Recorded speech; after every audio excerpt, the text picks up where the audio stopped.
So, welcome to my channel. Today, ngayon, I will make a Turk coffee. Most Turkish people very like. The brand that I will use is this Kuru Cafe. This is a famous brand. Turkish very like this.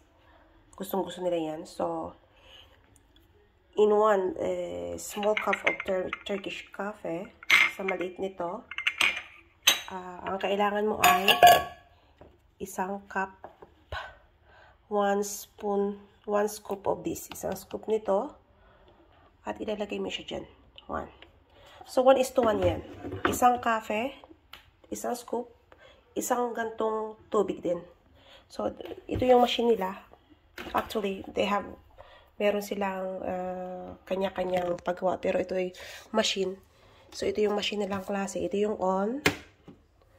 So, dito mo siya lalagyan ng tubig.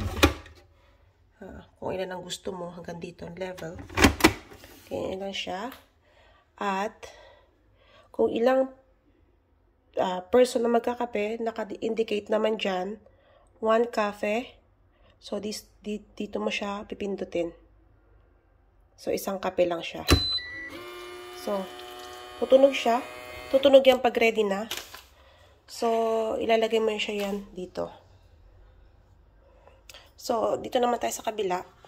Every time na magsiserve kayo ng Turk coffee sa mga Turkish family or Turkish na bisita, kailangan mo siya bigyan ng isang glass na tubig. Napaka-importante yan. Huwag kakalimutan. At chocolate. Kahit konting chocolate lang. Pinaka-side dish nila. Talagang ganyan talaga sila. Mga tradition nila. Kailangan nilang pag uminom sila ng kape, kakain sila nilagyan nila ng kakainan nila ng chocolate.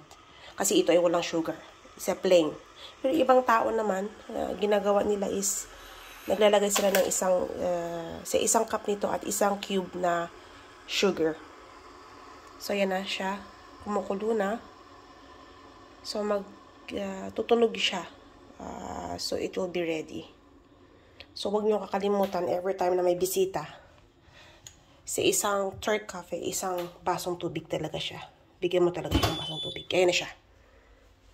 It making sound now. It means our Turk coffee is already ready.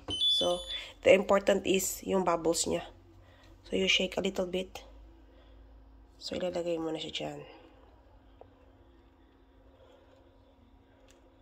So,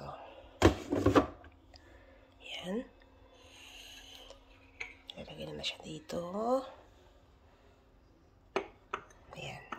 So, kailangan mo siyang kompleto. Isang kafe, isang basong tubig, at chocolate na konti. Ayan na. So, it's ready for giving for visitor. Okay, see you for my next vlog.